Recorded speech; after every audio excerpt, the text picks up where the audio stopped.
Elas têm uma missão e nada pode impedi-las. O destino é certo. Cá entre nós, terceira temporada, com Adriana Jorge, Vanise Flores, Alana Gomes e Verônica Becker. Todas as quartas às 19 horas, no canal Discurso das Artes no YouTube. Não perca!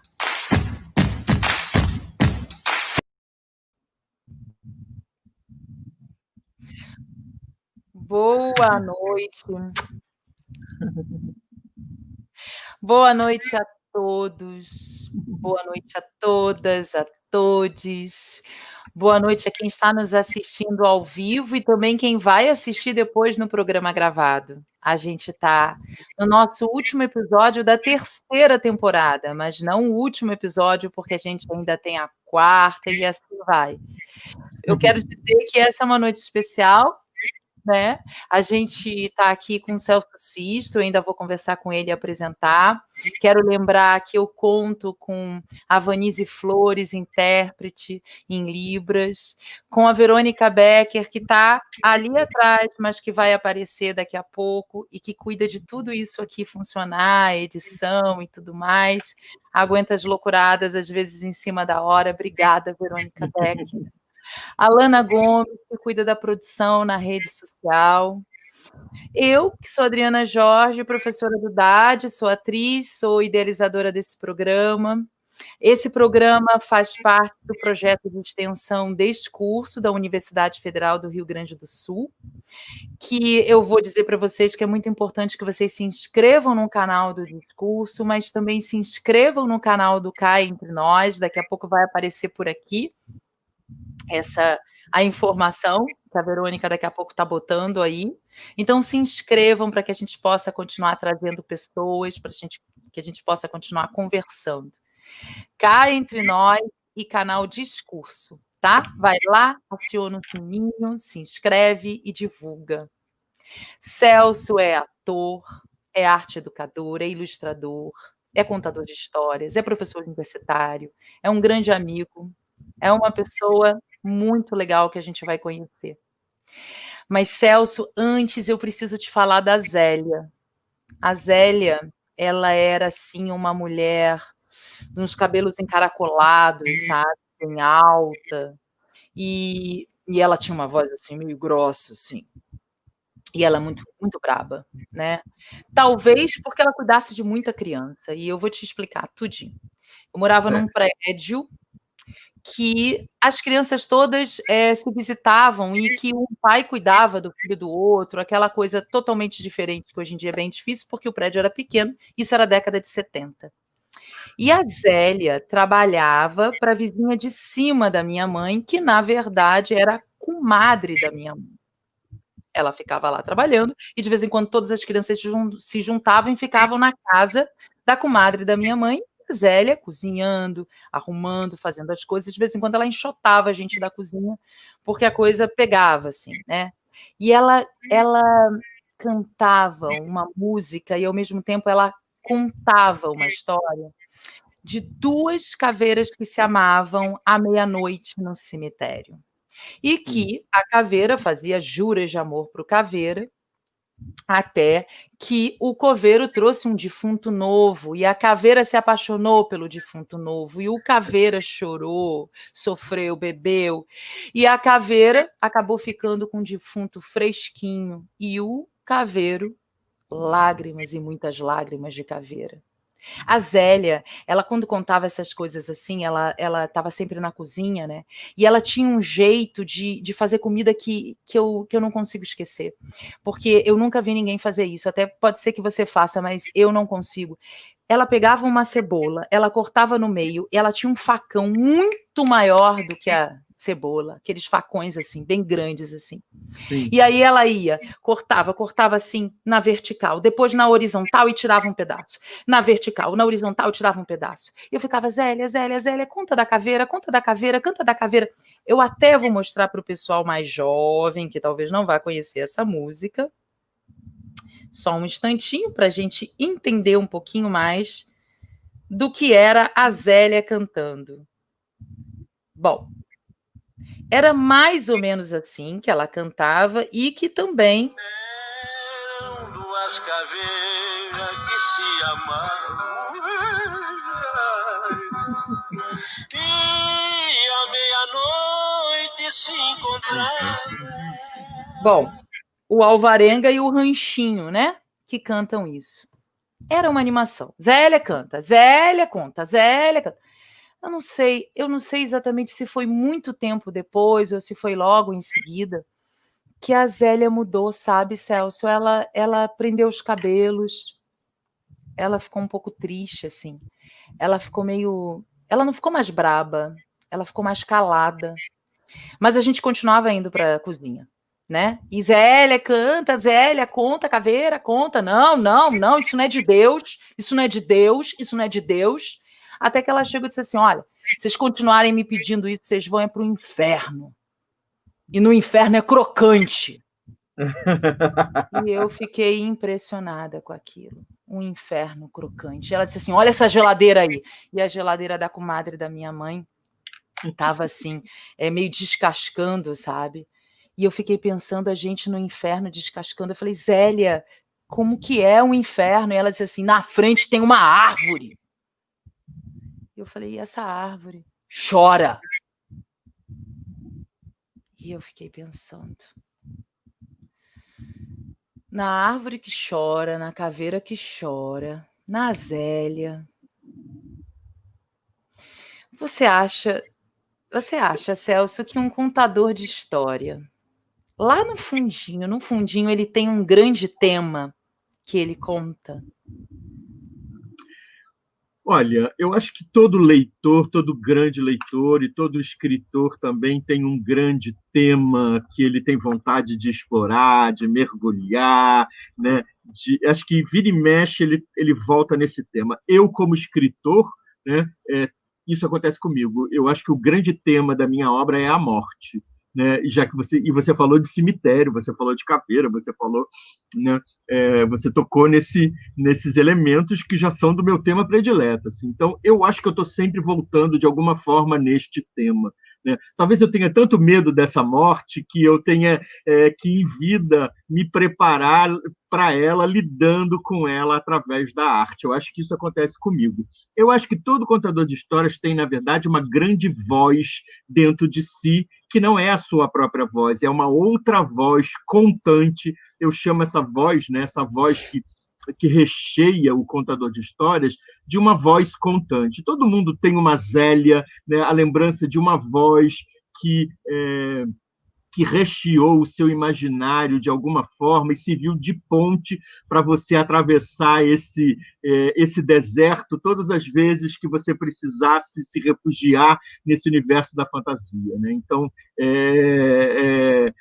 eu tenho essa voz dentro de mim, né? Você tem a Zélia, e assim, eu acho que isso é que faz o contador de histórias, é esse desejo de se encontrar permanentemente com os sentimentos, com as vivências que essa voz te proporcionou, que faz de você um contador de histórias. Eu acho que Eu essa noite... acredito nisso. Eu acho que essa noite vai ser incrível, porque a gente está só começando. Olha só, tem um monte de gente para te dar boa noite. Eu vou pedir para que a Verônica coloque aqui, para que você saiba como você é querido. Cadê? Boa noite, prazer e alegria estar aqui com vocês, da Ana Braga. Nossa amiga lá de Floripa, hein? Beijo, Ana. Beijo, Ana. Beijo. A primeira, na fila ali do Gargalo. Boa noite, o melhor momento da semana começou. Manuela, olha bem, viu? Filha, que eu conheço desde que estava na sua barriga. Exato. A Tânia Antunes, boa noite. Também contadora de histórias. Sandra Vieira, oi Adri, oi Celso, alegria de estar aqui. Coisa boa. Alegria nossa, né, Adriana? Foi o vento que me contou, eu conheço. Norma Palminhas. Salles, de Belo Horizonte, minha grande amiga, parceira de muitas oficinas, assim, já foi minha aluna também um monte de vezes, e a gente está sempre junto. Adriana Ferreira, boa noite. Oi, Adriana, coisa boa. Quanta gente. Minha amiga, a Cris Arais, que bom! lá do interior de Goiás, onde eu passei os carnavais da minha adolescência. Luiz Fernando Marques, boa noite, professor em Boa noite. Cidreira. Coisa boa. Janela Cômica, boa noite a todos. Ô, Cris, beijo. Olha, tem gente de tudo que é lugar aí, hein? Adriana Natal, presente. É um presente, Adriana. Prazer mesmo. Boa noite, foi o evento que me contou, a Tânia fazendo uma carinha. Adriano, prazer estar aqui. A Gilvânia, boa noite, é um prazer estar com vocês. Beijo, Gilvânia. Em Rio do Sul, Santa Catarina, boa noite para vocês. Olinda, Pernambuco, Celso Sisto, Adriana, parabéns por tanto zelo. Eu que te agradeço. Thelma Linhares, belo trabalho de Libras. Minha amiga também lá de Pernambuco, participa do meu grupo agora de bordados literários, né? Um grupo que eu acabei de fundar aí. Vamos chegar nesse assunto também. E antes, Celso, muita gente conhece teu trabalho, mas para as pessoas que ainda não conhecem, a gente fez assim uma composição de algumas capas dos seus livros e um pouquinho da tua trajetória para as pessoas conhecerem, tá? É sempre um pequeno fragmento, porque o Celso tem mais de 80 livros publicados e um monte de prêmio. Professor de pós-graduação, tem ateliê, enfim, a gente vai conversar durante o programa, tá? Maravilha, vamos botar... Ai, que lindo. Adoro máquina de escrever.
Então, Celso... Que simpático que ficou isso. Muito obrigado. Que bom. Você que nos alegra. Celso, tem muitos autores que dizem que a ilustração, ela vem... Eu estou pegando já o gancho da ilustração. Ela vem... Porque você é um escritor e você é um ilustrador também. Uhum. Ela vem complementar. Outros, ela fala uma coisa que reforça, que contraria. Tem autores que acham que ela tem que complementar e ok. Como é que é para você esse processo, já que você ilustra, você escreve? Como é que se dá isso no teu processo de criação? Tem alguma coisa que às vezes vem antes, outra vem depois? Quem é que... Tem discussão entre elas? Quem é que vence? Tem briga? Tem briga, sim.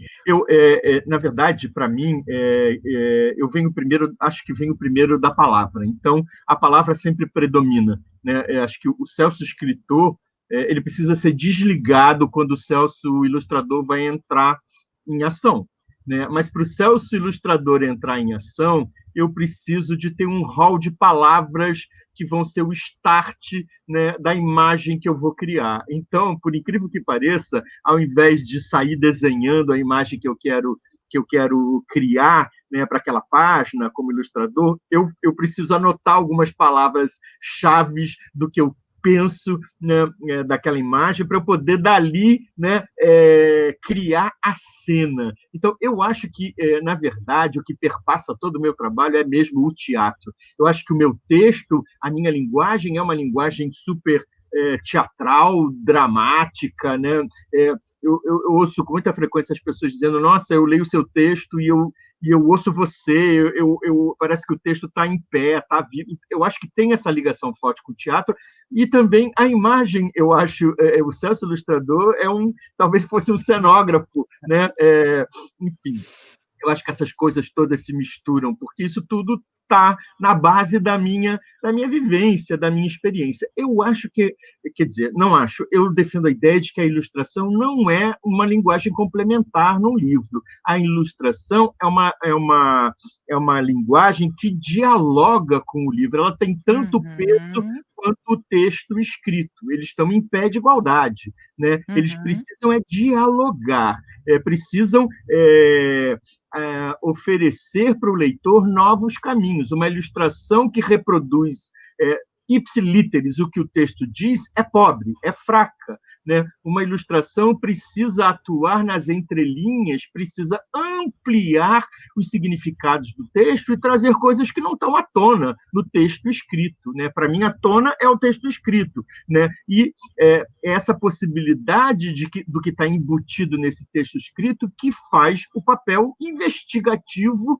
do ilustrador, né? Então, o ilustrador, para mim, é um investigador, né? Que fica ali tentando pôr uma lente de aumento, descobrindo uma poeirinha que ele pode ampliar, né? E fazer com que isso faça parte, né, dessa leitura total, que é texto e imagem, né? Eu acho que esse é o grande barato da ilustração. Então, a gente fez assim, a gente capturou um pouquinho só do teu trabalho de ilustração em tecido, em bordado, para a gente conhecer um pouco mais dessas entrelinhas e desses diálogos, tá? Eu vou pedir para a Verônica colocar aqui para a gente ver. E tem uma surpresinha no final. O meu lobo chiqué.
Um gato tão belo, um gato tão lindo, um gato dengoso, deitado ao sol, todo charmoso.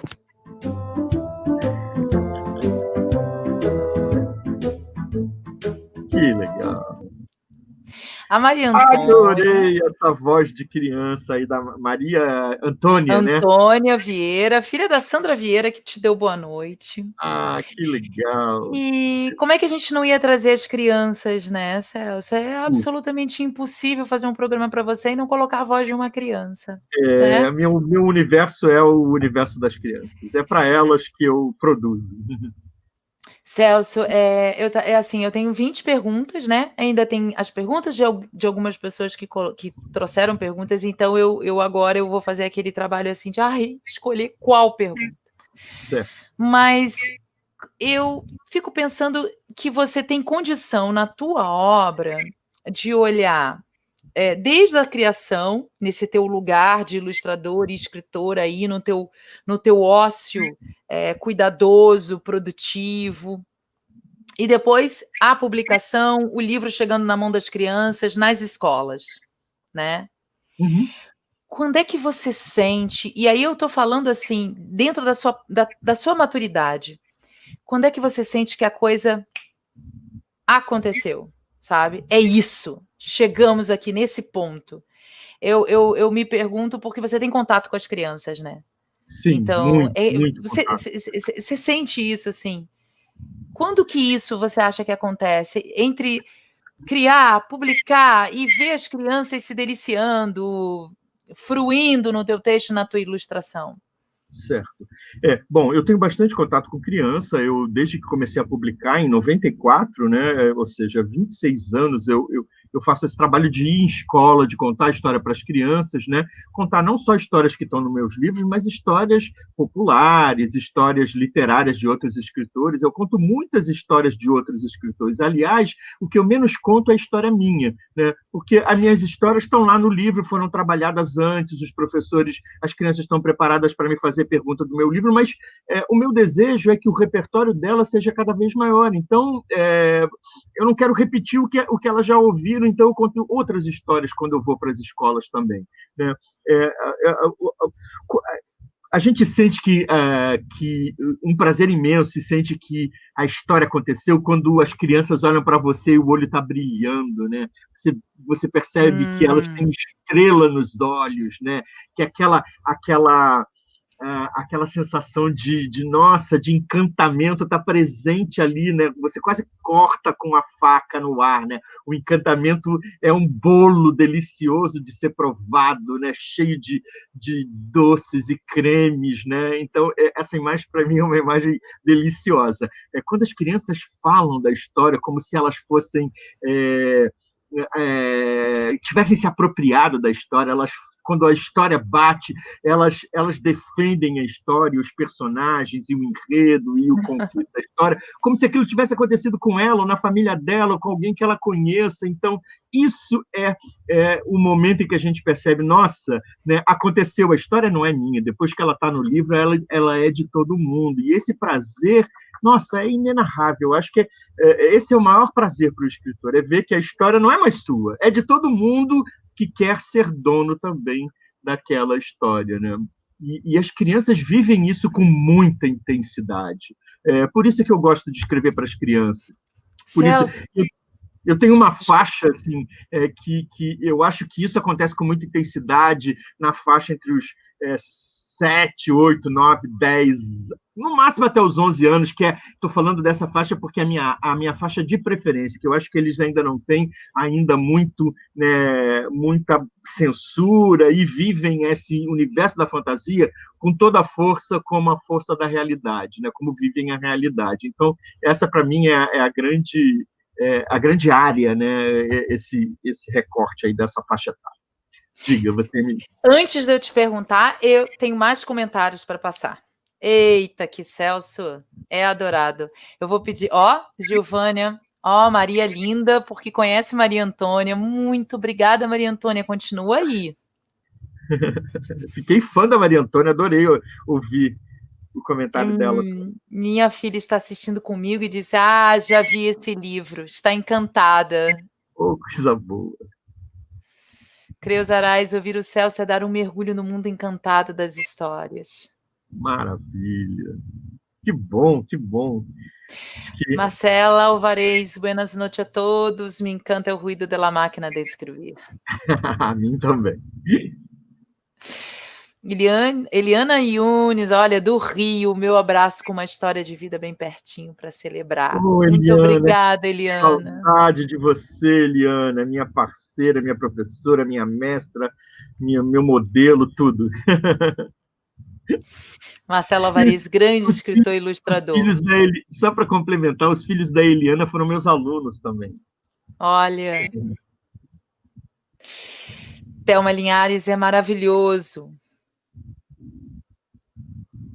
Olha, Eliana de novo. E pensar que tudo começou com Morando Betá. Exatamente. O nosso grupo de contadores de histórias, formado na Fundação Nacional do Livro Infantil Juvenil, onde começa a minha história com a literatura infantil também, né? A Eliana tem uma importância enorme dentro disso, porque me levou para a Fundação, me levou para o Nazaré, onde eu comecei a escrever as histórias para os meus alunos, como professor de literatura dessa escola que ficava no bairro de Laranjeiras, no Rio de Janeiro, e na qual os filhos dela foram os meus alunos. Enfim, né? As nossas histórias estão todas entrelaçadas aí. O Morando Betá é foi a nossa grande escola, né? Assim como foi a Fundação, assim como foi a Biblioteca Nacional e o ProLer, do qual nós participamos ativamente, viajando pelo Brasil, dando oficinas, formando contadores de histórias, enfim. Celso, eu ainda vou voltar ao Morando Betá, tá? Eu ainda vou voltar ao Morando Betá. O Guimarães Rosa tinha mania de ter caderninho, né? Anotar tudo, guardar. Manuel de Barros tem as suas manias criativas, as suas pequenas obsessões, o seu jeitinho, né? Para estar religado àquele momento da presença ao criar. Você tem alguma coisa assim? Milhões de cadernos. Eu não gosto de bloquinho, não, eu gosto de caderno. Vou mostrar aqui. Eu tenho um caderno para cada coisa. E os meus cadernos são encapados com tecido, que eu tenho meu fascínio por tecido. Então, eu tenho, por exemplo, esse caderno aqui, não sei se dá para ver, Repertório Contador de Histórias. Sim. É um caderno onde eu vou anotando as coisas mais atuais do meu repertório, as novas histórias, as referências. Eu tenho aqui do meu lado, eu fico com, né, caderno Oficinas. Ver se dá para ver aqui. Dá para ver. Então, eu tenho caderno para cada coisa que eu vou fazer, né? Tem um com outro formato aqui. Esse caderno aqui é um caderno de dramaturgia, que eu tenho lido bastante, que eu tenho estudado bastante coisas de dramaturgia, né, que eu adoro, enfim. Né? Então, eu tenho caderno para tudo, inclusive para as minhas ideias literárias. Né? Tá tudo separado, fica tudo aqui na minha frente, eu vou puxando. E tenho caderno para os desenhos também. Né? Isso que eu ia te perguntar, também nas ilustrações. Também nas ilustrações. Mas eu vou te mostrar uma coisa curiosa, né, no caderno de ilustração. Entrou uma tela aqui na frente. O meu caderno de ilustração é outro formato, normalmente ele é comprido, assim, é tipo aqueles cadernos de desenho antigo, está encapado também com tecido, mas, por exemplo, o livro que eu estou ilustrando agora, né, que é um livro de poemas da Marta Lagarta, uma escritora do Rio de Janeiro, e é onde eu estou trabalhando essas ilustrações com tecido, né, essas ilustrações têxteis, né, o suporte é tecido. Então, estou lá, nesse momento, trabalhando numa ilustração, não sei se dá para ver o nome dela ali, está escrito Mel Marinho, é a ilustração que está na página 18. Pode ver, não tem nada desenhado, só tem escrito palavra. Está escrito lá, a página que vem antes, a cor de fundo da página, a página que vem depois, e o que eu pensei em colocar de imagem nessa página? Né? Menina fantasiada de abelha soltando bolinha de sabão. Né? É o que está escrito aqui. Castelo, conchinhas, abelha rainha. Muito bem, eu não desenho nada de rascunho porque eu acho uma perda de tempo. Então, eu anoto as coisas e já vou direto para a ilustração. Aqui está o desenho, né, que eu fiz já, naquela ideia da menina fantasiada de abelha, né, aonde vai entrar o texto, enfim. Né, então, eu já desenho direto, se aquele fosse o suporte em papel, eu já teria feito o desenho direto ali. Aquilo ali é um molde que vai ser cortado para virar né, as partes que eu vou montar aquela ilustração em tecido. Né.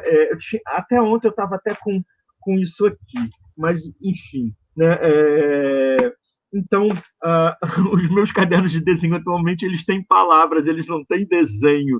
Né? É muito louco isso. Né? Agora, claro, se eu estou na rua e vejo uma imagem que me interessa, eu desenho, eu pinto, né? Enfim. Mas não são coisas específicas para um trabalho que eu esteja fazendo, são coisas para o meu repertório, né, de imagens. Né? Então, eu costumo desenhar muito mais coisas que não são de trabalho do que coisas de trabalho. Coisas de trabalho eu já desenho direto no suporte que vai ser o suporte final dele. Eu acho que é um pouco de preguiça de ficar repetindo. Eu não gosto muito da repetição. Né? Eu gosto do processo de criação. Então, ficar repetindo a imagem, né? Fazer primeiro pequenininho, depois fazer grande, aí não fica igual, não é a mesma coisa que eu queria. Enfim, né? Eu prefiro fazer logo para valer. Não? Bem assim o meu processo.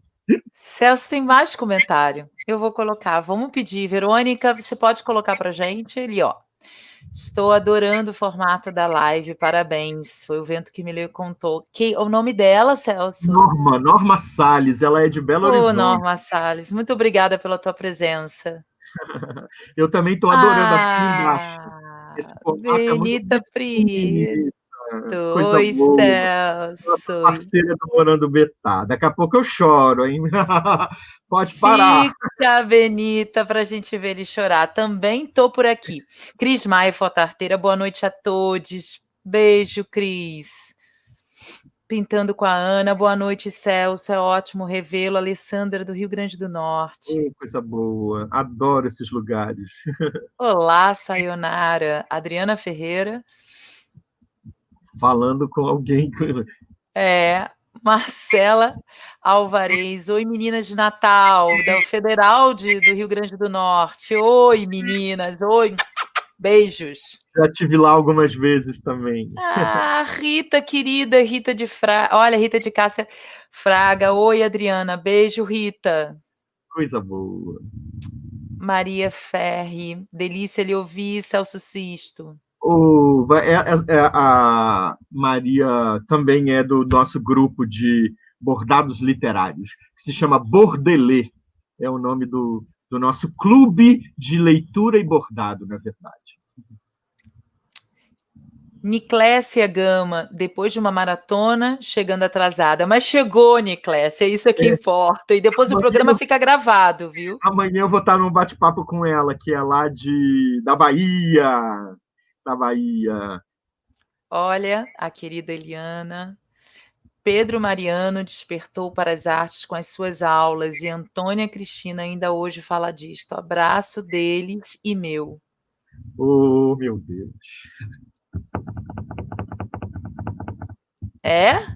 E tem mais. Tânia Antunes, também amo cadernos. Então, Celso, para dar aquela mexida, né? Vamos lá. O espaço, né? O lugar do ilustrador. Faz diferença, Celso? Você tem hoje o teu espaço para se concentrar? Você acha que está em Cidreira, está em Porto Alegre? Isso muda alguma coisa? Ou estar com os cachorros com quem você ama? Como é que... Acho que são as duas coisas, depende muito do seu momento, do seu estado de espírito. Às vezes o melhor é você estar, né, imerso na natureza e poder criar, né, um espaço assim. Outras vezes é melhor você estar, né, enjaulado entre quatro paredes e tendo todas as coisas à mão, né? O grande barato de você ter um espaço específico para isso é que você não precisa arrumar nada, não precisa botar nada no lugar, você não precisa organizar nada, você sai daquele lugar, as coisas vão ficar lá daquele.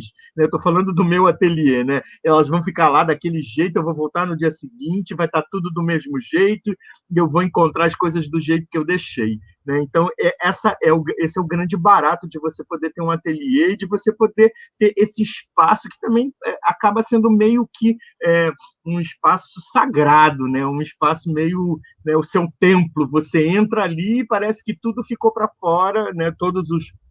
As outras coisas práticas da vida ficaram do lado de fora e você vai, né, você vai estar imerso numa outra aura, num outro universo que é um universo de ligação direta com a fantasia, com esse exercício da criação. Acho maravilhoso isso. Né? Mas eu acho que a gente, quando tem esse desejo e essa necessidade de criar, você cria em qualquer lugar, né? Antigamente eu não tinha esses espaços e criava na cozinha da casa, né? Eu na sala, na mesa de jantar, esperava acabar o jantar, tirava tudo, socava as minhas coisas ali em cima e ia fazer o meu trabalho. Então, né, eu acho que o que move mesmo é esse desejo, o desejo, a necessidade e está ligado nessa explosão que é, né, o exercício de criação. Eu acho que se não há essa fricção, essa explosão, né,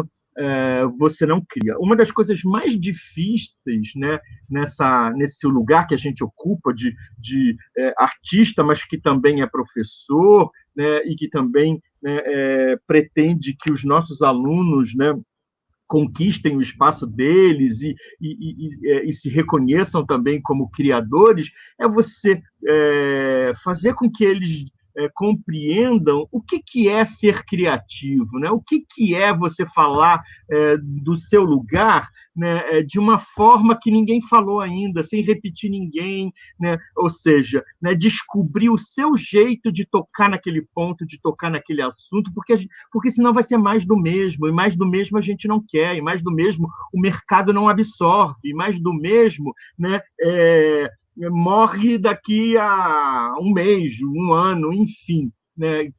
Quer dizer, nessa loucura desse mercado que a gente vive também, porque, afinal de contas, a gente está falando de livro, a gente está falando de arte para ser consumida, né? Você precisa descobrir um caminho original, né? E essa originalidade vem de você descobrir qual é a sua maneira específica de fazer as coisas, né? Celso, caminho. Você me deu a deixa. Caminho. Quando você olha para trás, suas amigas estão aqui, né? Eu agradeço do coração estarem prestigiando cá entre nós com a gente. Você olha para trás, você olha para esse caminho, você olha para hoje, todo esse contexto também ao nosso redor. Mudou muito, a gente realmente é instrumento que afina. Eu acho que o mundo mudou muito, né? Eu fico pensando de como era na minha infância e como é hoje. Eu acho que o mundo mudou para melhor em algumas coisas, né? Em alguns recursos que a gente hoje tem, né? E que facilitaram a nossa vida. Mudou a velocidade de propagação da informação, mas eu acho que o ser humano se deteriorou mais, né? Eu acho que as pessoas, e isso é uma coisa que eu venho falando há muito tempo, né? Está presente no meu discurso, né? Eu acho que as pessoas eram mais humanas, se vivia de uma forma muito mais coletiva e muito mais comunitária, né? Existia uma política de boa vizinhança, né, que não existe hoje, as pessoas mal se conhecem. Eu aqui em Porto Alegre estou num prédio que eu não sei nem quem são os meus vizinhos, né? As pessoas não estão nem um pouco... Eu estou fechado dentro de um apartamento há 6 meses por causa dessa pandemia, ninguém nunca bateu na minha porta para saber se eu estava doente, se eu estava bem, se eu precisava de alguma coisa, se a minha despensa estava... Enfim, né, esse tipo de coisa. Eu acho que o ser humano, né, foi se deteriorando, né? As pessoas embarcaram numa egotrip e vivem em função do seu próprio umbigo, né, em função de acontecer na vida, né, porque tem uma ligação forte na sociedade em que a gente vive, né, de sucesso associado a poder, né, e a conquista financeira, né? Então acho que isso dá um nó na cabeça das pessoas, né? E nesse mundo, contar a história. Qual é o sentido? Nesse cenário. Então, mais do que nunca é importante que a gente exerça essa função, né, de ir corroendo essas portas que estão fechadas, essa falta de sensibilidade para o outro, né? As pessoas são muito sensíveis em relação a si mesmas, né? Mas em relação ao outro, é isso que eu estou chamando a atenção. Então, acho que as histórias fazem com que as pessoas entrem em contato com o seu lado sensível, com o seu lado criança, que recuperem um pouco, né, que façam as pazes, muitas vezes, com as crianças, né, que elas têm dentro de si. Eu acho que é uma maneira, né, super eficaz da gente marcar presença para um mundo mais humano e mais sensível e muito menos, né, egocêntrico. Embora... Então Diga. Fala. Não, Fala embora e eu vou complementar. Embora isso também possa servir de exercício de vaidade para um monte de gente, né? Quer dizer, às vezes o contar histórias e você estar à frente de um trabalho como esse pode também reforçar o seu, né, o seu exercício de vaidade, de poder, né? Eu acho que a maturidade é que faz você perceber, né, essas diferenças, né? Eu percebo... maturidade, então, a maturidade faz bem, mas você falou de criança, então eu vou chamar a Verônica, porque ela trouxe uma pergunta especial da Maria Antônia, que teve lá no início, e que quer te fazer uma pergunta que eu achei, a pergunta. Verônica, Maravilha. vou te pedir para você se juntar a nós. Ó, Verônica Olá. chegando com a pergunta. Oi, Celso. Verônica. Boa noite a todos. Celso, Boa a Maria noite. Antônia tem uma pergunta maravilhosa para te fazer. Opa! Ela quer saber como é o sótão dos escritores. Como é o quê? O O sótão sótão. O sótão. dos escritores. Como é o sótão dos escritores? Foi exatamente assim que a gente recebeu a pergunta. Ai, meu Deus! Eu acho que eu tenho um sótão arejado, né, totalmente envidraçado, né? O meu sótão está de olho bem aberto para as coisas que estão acontecendo lá fora, né? Ele é cercado de árvores, de verde, de flores. Eu quero que o meu sótão, aliás, não, eu quero não, o meu sótão está situado, né, nesse olhar para a natureza, né, com desejo de virar passarinho. Esse é o meu sótão. Celso, infelizmente a gente está chegando quase no fim. Quase, viu como passa rápido? Aham, viu como é que é? É assim, o que é bom é assim. Só que a gente pode continuar em várias outras conversas sobre vários outros assuntos. A casa está absolutamente aberta para vocês, sempre vai ser um imenso prazer. Oh, Quem não imagina, sabe, quem me introduziu nas narrativas de tradição oral como contação de histórias foi o Celso. Então isso tem um gostinho muito especial, Celso, porque você marcou a minha vida. Marcou a vida de todo mundo que está te dando aí boa noite, oi, e todo mundo que te encontra, mas marcou a minha também. Então isso é uma situação quase simbólica no início da primavera, de eu te dizer muito obrigada, Celso. Quando eu te encontrei ali em Florianópolis, aquilo foi, sim, bastante marcante na minha trajetória. Então, assim, um beijo muito carinhoso para você. Isso é só um pouquinho da homenagem que eu posso fazer para você. imagina. E a gente tem, sim, uma homenagem para você. Então, talvez você queira fazer alguma consideração final antes da gente chamar, porque eu não sei como é que vai ser depois. Quero botar aqui, por favor, o canal Sim, a consideração final é Celso. pedir para as pessoas que gostam desse tipo de trabalho entrarem lá no meu canal. Estou precisando passar dos 1000, né? Tenho 900 inscritos no meu canal.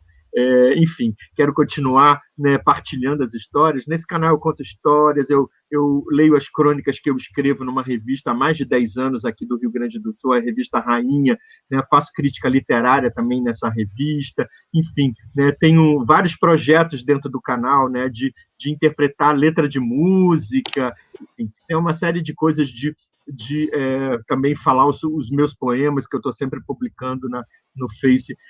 Quero te dizer que muito obrigado por esse carinho, enfim, né, fico muito feliz, fico super emocionado, enfim, né, mas eu acho que essa é a minha função. A partir do momento que eu tomei para mim essa tarefa de multiplicar, né, através da minha vivência, do conhecimento, das leituras, né, os contadores de histórias pelo mundo, isso foi o que eu mais fiz até hoje, né, além de formar leitores, né, enfim, eu estou cumprindo o meu papel, né, enfim, e para mim é um prazer estar aqui, né, sabendo que você também é uma contadora de histórias maravilhosa, que eu admiro muitíssimo, né? Você sabe disso desde o início do nosso trabalho, então eu fico muito feliz. E assim como tantos outros contadores de histórias aí que estão nos ouvindo e que são maravilhosos e que fazem parte, né, da minha história, da sua história também, enfim, fico muito feliz. Olha, a gente tem 2 perguntas que eu não vou poder fazer aqui, mas que eu vou passar para vocês, já peço desculpas, é só pelo tempo do programa, e te dizer que não é à toa que hoje, né, a gente começa a primavera, então, Celso, se você fosse uma árvore, eu diria que você é uma araucária, porque eu quero defender aqui as araucárias, porque elas são lindas, porque elas são gostosas, porque dá um monte de coisa boa delas, né? E eu fiz essa pergunta para pessoas que gostam muito de você. Puxa vida. Então, elas vão dizer, eu me despeço aqui de todos, porque depois desse vídeo a gente entra com a nossa vinheta final. Peço para que você fique e um beijo enorme para todo mundo. Beijo. Um beijo para todos que fizeram parte dessa pergunta. Muito obrigada, viu? Obrigado. Foi uma delícia. E passou muito rápido. É verdade.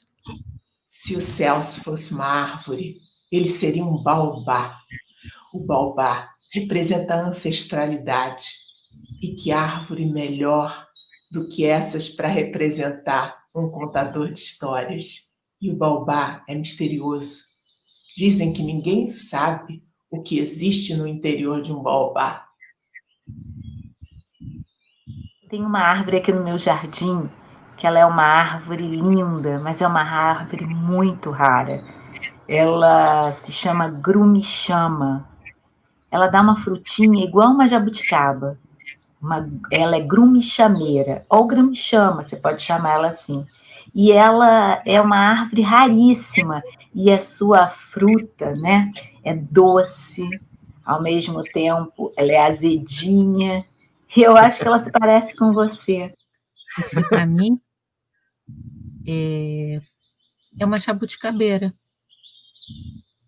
Porque você, como a jabuticabeira, tem muitos caules, não tem um só. Você é escritor, artesão, ilustrador, professor, contador de histórias, ator. E em cada um desses caules, você tem os frutos grudadinhos, assim, de cascas duras, mas o conteúdo macio, doce, não é? E primeiro são as florezinhas brancas, atraentes, depois os frutos negros, que absorvem muita água o ano inteiro e resistem por muito tempo à luz do sol, rendendo sabor, rendendo saber para quem sabe desfrutar desses frutos. E no inverno, a terra precisa de flores para embelezar o ambiente dos homens. Todas as árvores ficaram em silêncio. Foi então que uma árvore quietinha lá no fundo balançou as folhas e disse: as outras árvores ficaram espantadas com a coragem do ipê em querer florescer no inverno.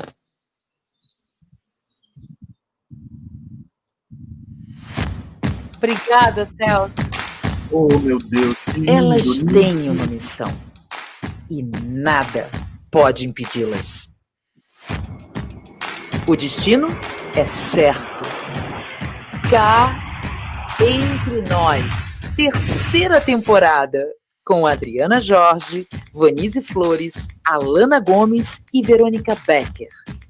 Todas as quartas às 19 horas, no canal Discurso das Artes no YouTube. Não perca!